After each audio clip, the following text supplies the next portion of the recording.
और एक कोरस की कड़ी गाएंगे।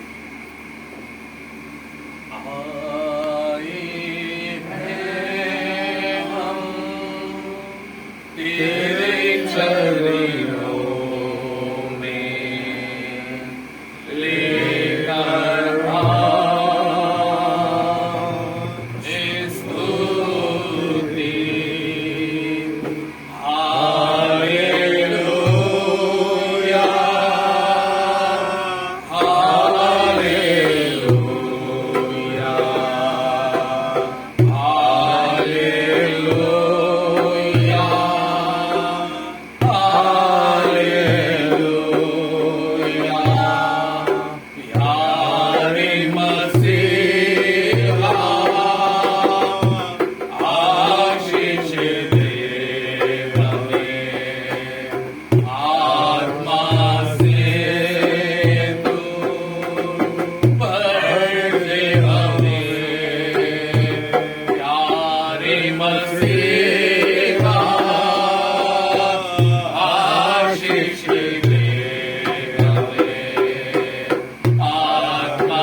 आज की शाम के समय एक बार फिर से तेरे बेटे और तेरी बेटियां, तेरे बच्चे एक साथ मिलकर तेरी आराधना स्तुति जो करी वो तुझे भाए और पसंद आए पिता।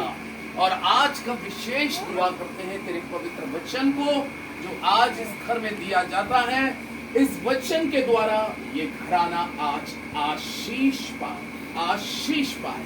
अपने वचन के माध्यम से तू आज इस घर को आशीष कर, हमारी जबान को होली और पवित्र कर, ताकि जो शब्द हमारे मुख से निकले उसमें तेरी आशीष हो। यीशु के नाम से आमीन। हालेलुया।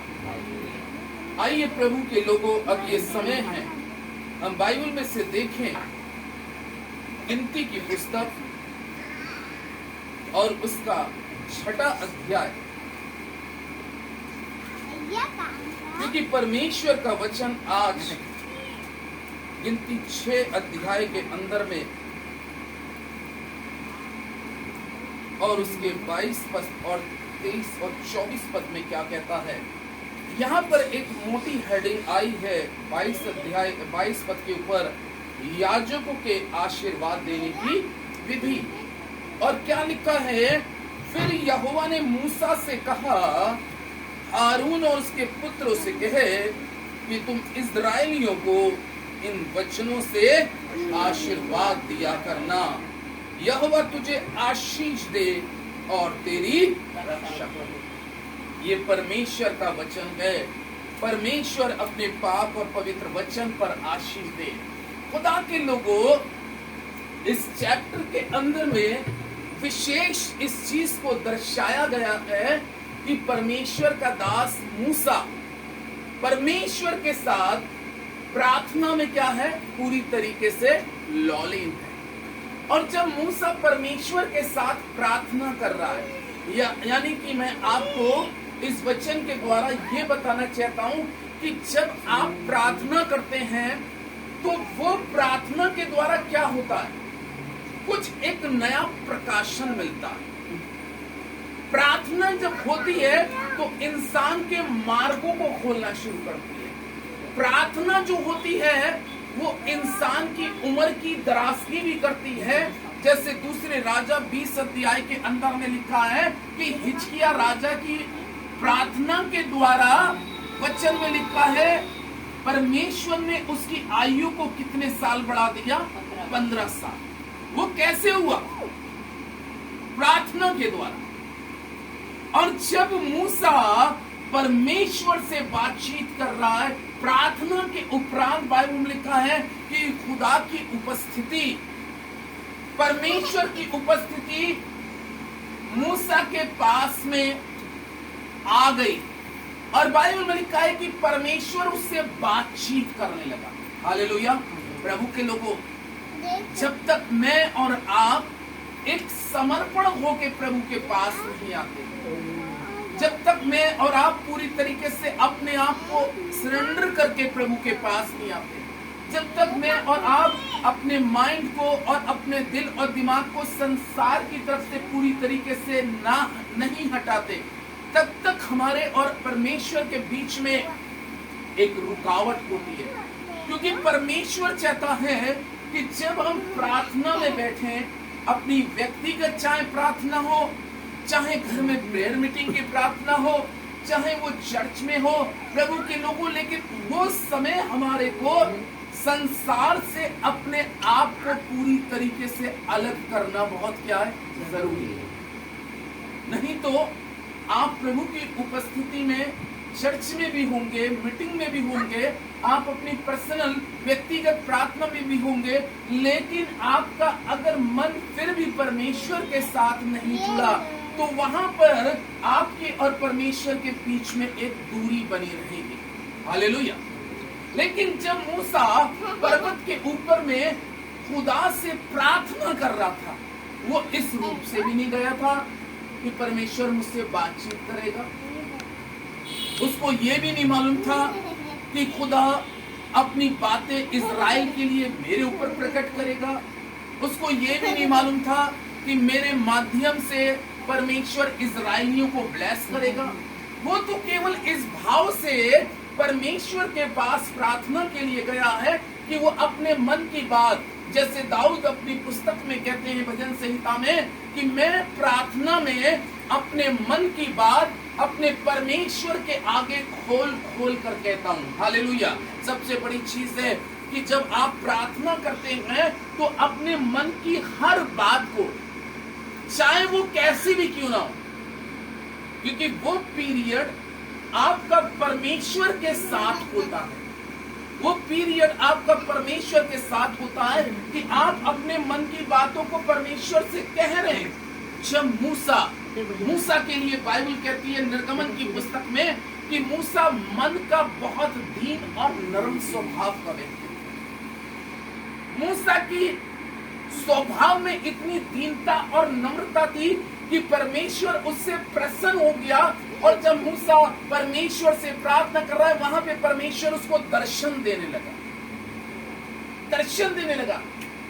क्योंकि जहां पर दर्शन की बातें नहीं, वहां मनुष्य क्या हो जाता है, निरंकुश हो जाता है। मेरी और आपकी जिंदगी के अंदर में प्रार्थनाओं के माध्यम से एक दर्शन का होना भी बहुत क्या है, जरूरी है। अगर जिस व्यक्ति के जीवन में एक दर्शन नहीं है, मान लीजिए एक घर से इंसान बाहर निकल के जा रहा है, उसका मकसद ये नहीं मालूम कि मैं कहाँ मुझे जाना है, अगर चलता ही जा रहा है तो प्रभु के लोगों उसका कोई दर्शन नहीं है। तो मूसा परमेश्वर से जब बातचीत कर रहा है, प्रार्थना करना शुरू करी, लिखा है परमेश्वर की उपस्थिति मूसा के पास आके प्रकट हो गई। और तब बाइबल लिखा है कि जब परमेश्वर मूसा से बातचीत करने लगा, तब मालूम है, देखिए मूसा की और परमेश्वर की बातचीत हो रही, लेकिन इस बातचीत के अंदर में एक बड़ा भारी रहस्य क्या है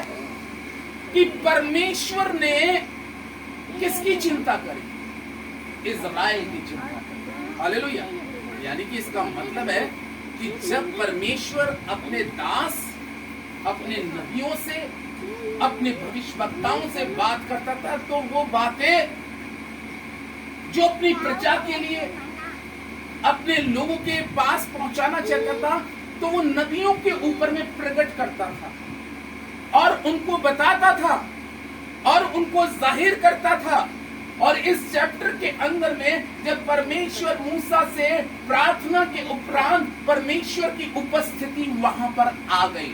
प्रभु के लोगों, मैं आपको इस वचन के द्वारा आशीषित करना चाहता हूं कि जब आप प्रार्थना करना शुरू करते हैं, जब आप प्रार्थना में अपने जीवन को लौलीन करना शुरू करते हैं, जब आप अपने ध्यान को संसार से और संसार की तरफ से अलग हटाकर अपने परमेश्वर में जिस समय जुड़ जाते हो, वास्तव में जब आपका जीवन परमेश्वर में पूरी तरीके से जुड़ जाता है, उस समय परमेश्वर की प्रेजेंस आ जाती है। परमेश्वर की उपस्थिति हो सकता है कि आप एक छोटी सी कोठरी में कर रहे हो या एक पेड़ के नीचे भी कर रहे हो, लेकिन जब आप पूरे मन के साथ संसार की तरफ से मन हटाकर जब परमेश्वर के साथ मूसा ने पर्वत के ऊपर में अपने मन को जोड़ा, तो बाइबल में लिखा है परमेश्वर की उपस्थिति आ गई। जब परमेश्वर की उपस्थिति कहीं पर भी आती है, किसी दास के ऊपर आती है या किसी दासी के ऊपर में आती है, तो वो परमेश्वर की उपस्थिति किसी भी दास या दासी के जीवन में आती है, तो उससे प्रजा की, उसके लोगों की भलाई होती है। आमीन। उससे परमेश्वर की प्रजा के या उसके लोगों की भलाई होती है। मूसा से जब परमेश्वर बातचीत करने लगा, परमेश्वर का जीवित और पवित्र कलाम क्या कहता है? उसने इस्राएल की तरफ ध्यान दिया। इस्राएल की तरफ ध्यान दिया। जब परमेश्वर इस्राएल की तरफ ध्यान देता है, तो इस्राएल के लिए मूसा से क्या कहता है? मैं इस्राएल को, यानी कि इस्राएल का मतलब है मैं अपनी प्रजा को, अपने लोगों को क्या करना चाहता हूं? आशीष करना चाहता हूं। हालेलुया। मैं अपने लोगों को आशीष करना चाहता हूं। और आशीष किस माध्यम से, किस रूप में मेरे और आपके पास आती है? ये वचन के रूप में। जब प्रभु के दास आपके घर में आते हैं, तो रोमियो की पुस्तक में लिखा है, क्या ही सुहावने हैं वो पांव। ये सुहावने, इस आयत को अगर हम पढ़ेंगे तो इसमें और आपको पता चल जाएगा। रोमियो की पुस्तक में अगर आप देखें, तो परमेश्वर का जीवित और पवित्र कलाम हमें इस बात को बतलाता है। प्रभु के लोगों, 10 अध्याय के अंदर में, और 10 अध्याय के अंदर में परमेश्वर का वचन कहता है 14 पद से, फिर जिस पर उन्होंने विश्वास नहीं किया उसका नाम कैसे लें, और जिसके विषय सुना नहीं उस पर कैसे विश्वास करें, और प्रचारक बिना कैसे सुने, और यदि भेजे ना जाए तो कैसे प्रचार करें। जैसा लिखा है, उनके पांव क्या ही सुहावने हैं जो अच्छी बातों का सुसमाचार, जो अच्छी बातों का। यानी कि जब परमेश्वर मूसा से बातचीत कर रहा, तो परमेश्वर ने एक बहुत अच्छी बात इस्राएल के लिए सोची। और बाइबल में लिखा है कि उसने इस्राएल के लिए मूसा से कहा, मूसा मैं इस्राएलियों को आशीष करना चाहता हूं। लेकिन आशीष किसके माध्यम से करना चाहता हूं? नहीं, आशीष किस माध्यम से करना चाहता हूं? अपने वचन के द्वारा। अभी हमने पढ़ा, मैं अपने वचन के द्वारा मैं उनको आशीष करना चाहता हूं। लेकिन जब परमेश्वर मूसा से बातचीत कर चुका, तो मालूम है उसने किसको सिलेक्ट किया अपने लिए? कि तू किसके पास जा? हारून के पास। किसके पास जा? हारून के पास जा। और तू हारून के पास जा। वो मूसा खुदा की उपस्थिति में, जिसके घुटने खुदा के साथ, खुदा की उपस्थिति में झुके हुए थे, वो घुटने ब्लेस हो चुके थे, वो पांव ब्लेस हो चुके थे, वो हाथ ब्लेस हो चुके थे, उसके शब्द जो जबान से निकलने थे वो शब्द ब्लेस हो चुके थे, क्योंकि वो परमेश्वर से बात कर रहा था। यकीन जानिए कि जिस घड़ी में और आप परमेश्वर की संगति में रहते हैं, हमारी हर चीज ब्लेस हो जाती है। हर चीज, हमारी आंखें ब्लेस हो जाती हैं। कई बार जब मैं ऐसे कुछ लोगों के पास गया, तो दुष्ट आत्मा के पीड़ित व्यक्ति पता क्या कहते हैं? आपकी आंखों से चमक निकल रही है, आपकी आंखों से मुझे डर लग रहा है। यानी कि आपकी आंखें ब्लेस हो जाती हैं, आपकी उंगलियां ब्लेस हो जाती हैं। यहाँ तक कि बाइबल में लिखा है कि पौलुस के वस्त्र पे, ऊपर में शरीर पे वस्त्र लगाने से, रुमाल और अंगोछे लगाने से दुष्ट आत्माएं और बीमारियां निकल जाती थी। यीशु मसीह के वस्त्र को छूने से लिखा है 12 साल की स्त्री चंगी हो गई। ये सब कुछ कैसे होता है प्रभु के लोगों? जब आप परमेश्वर के साथ अपने जीवन को जोड़ते हैं। आप जितना समय परमेश्वर के साथ व्यतीत करते हैं, उतनी उसकी उपस्थिति, उतनी उसकी प्रेजेंस आपके जीवन के अंदर में बढ़ती जाती है। और एक समय आता है कि आपकी हर चीज पर परमेश्वर की आशीष आशीष आशीष आने लगती है। परमेश्वर ने मूसा से कहा, मूसा इजराइलियों के पास जा, और उससे पहले तू हारून के घर जा। किसके पास जा? क्या ही सुहावने हैं वो पांव। हालेलुया। देखिए, अगर मूसा हारून के घर जा रहा है, वो कैसे चल के जा रहा है? पांव पैरों से ही चल के जा रहा है। और वो पैर कैसे हो गए? आशीषित हो गए हैं। उन पैरों पे खुदा ने मूसा की आशीष दे दी है।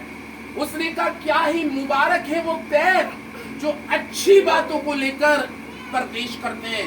कलाम में लिखा है हारून तो सोच नहीं सकता था, क्योंकि हारून से ज्यादा खुदा मूसा से प्यार करता था। लेकिन बाइबल कहती है कि खुदा किसी को भी किसी भी समय किसी भी पल उसका मन जिसको कर जाए उसको उठाकर अपनी महिमा के लिए खड़ा करता है। जब मूसा अपने पैरों पे चलकर हारून के घर गया होगा तो हारून को जब पता चला होगा मूसा मेरे घर आ रहा है, ओहो कितना आनंद से, कितना खुशी से। अभी हारून को भी ये नहीं मालूम कि मेरे घर में मूसा काय के लिए आ रहा है, लेकिन परमेश्वर के वचन में लिखा है कि जब मूसा हारून के घर में जाता है तो उसने हारून से कहा अपने बेटों को बुला। किसको बुला? अपने बेटों को बुला। और वचन में लिखा है तब परमेश्वर ने मूसा के द्वारा कहा हारून और उसके बेटों को कहो कि तुम इन वचनों के द्वारा इस्राएल को क्या दे? आशीष। ये वचन के अंदर में, यानी कि वचन के अंदर में मैं आपको बताऊं ये सब प्रकार की आशीष है, ये सब प्रकार के आशीर्वाद इस वचन के अंदर में है। इस वचन के अंदर में 128 भजन संहिता उसके 3-4 पद में लिखा है इस वचन के अंदर में कि तेरे घर के भीतर तेरी स्त्री फलवंत दाखलता सी होगी। यानी कि ये वचन के अंदर में ये आशीष लिखी है। और कलाम में लिखा है तेरी मेज के चारों ओर तेरे बालक जलपाई के पौधे के समान होंगे। हालेलुया। इसी वचन के अंदर में लिखा है। और बाइबल में लिखा है परमेश्वर के लोगों कि वो परमेश्वर यहोवा 128 के 6 पद में लिखा है यहोवा तुझे सियोन से आशीष देवे और तू जीवन भर यरूशलेम का कुशल देखता रहे और तू अपने नाती पोतों को भी देखने पाए। ये इसी में लिखा, ये कहीं अलग नहीं लिखा। इसलिए मूसा जब हारून के पास जाता है, हारून को सारी चीजें बताता है, तो बाइबल में लिखा है जब ये मैसेज हारून के पास पहुंचा, हारून के बेटे उसके सम्मुख मूसा के सम्मुख आके खड़े हो गए। और तब परमेश्वर का वचन में लिखा है कि मूसा इस वचन को दे रहा है हारून, उसके पुत्रों को ये वचन दे रहा है। और उसके पुत्रों को ये वचन देकर वो क्या कहता है, जाओ तुम इस वचन के द्वारा मेरी प्रजा को, मेरे लोगों को जो निरंतर मेरी अगुवाई में चलते हैं, जो निरंतर मेरा भय मानते हैं, जो मेरे वचनों का पालन करते हैं, जो मेरे वचन से न दाहिने मुड़ते न मेरे वचन से बाएं मुड़ते हैं, जो मेरे वचन का पालन करते हैं, तू मूसा हारून तू जा उनके पास में। और बाइबल में लिखा है 24वें पद के अंदर में गिनती 6:24 में लिखा है और हारून जो है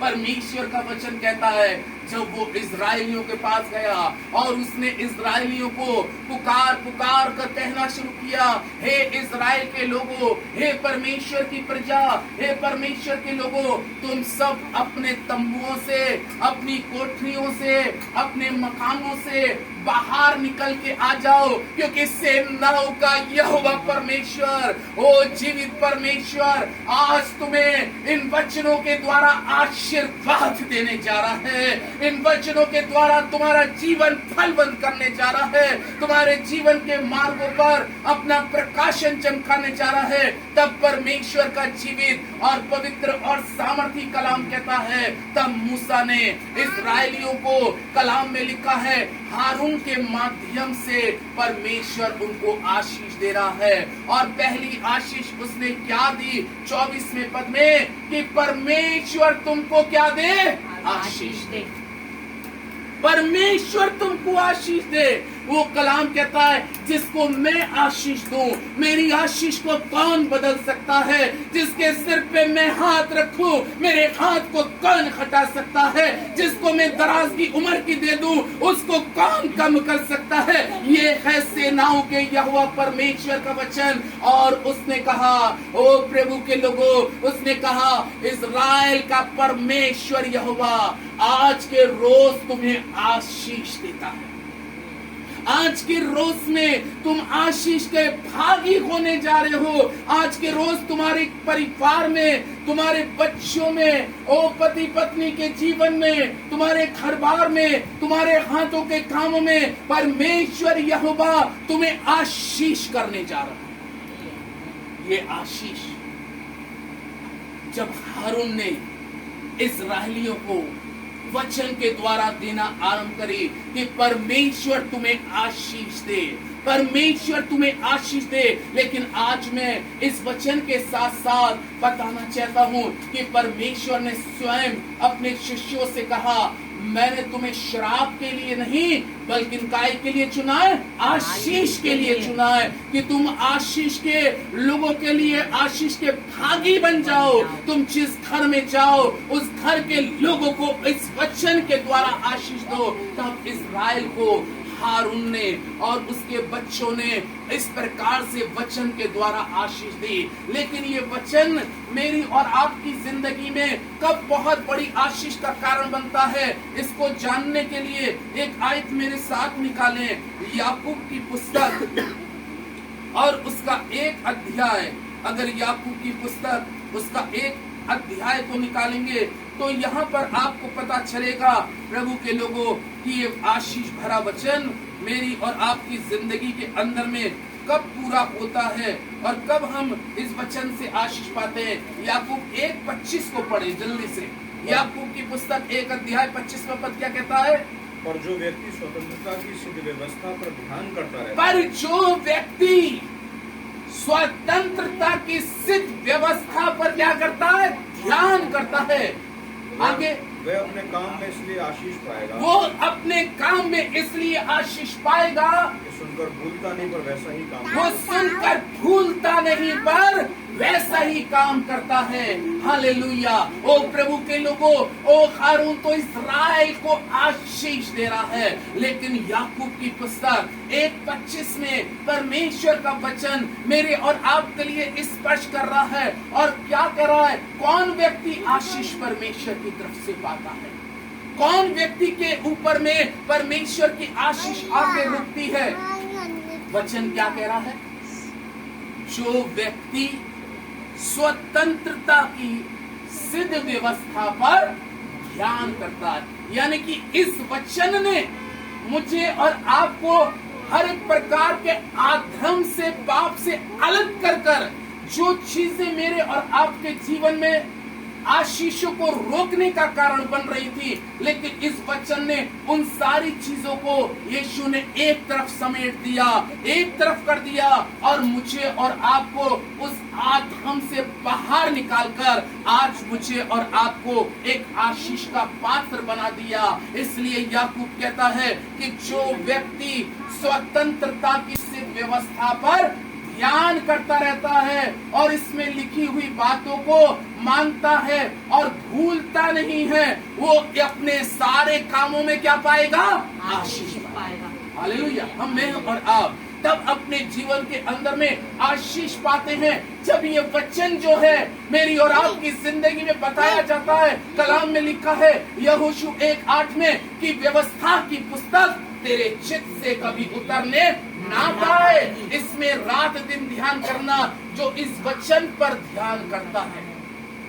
हारून ने कहा परमेश्वर यहोवा तुम्हें आशीष करे, तुम्हें आशीष करे। लेकिन ये वचन हमारी और आपकी जिंदगी पे तब आशीष का कारण बनता है कि जब हम परमेश्वर के वचन पर ध्यान करते हैं।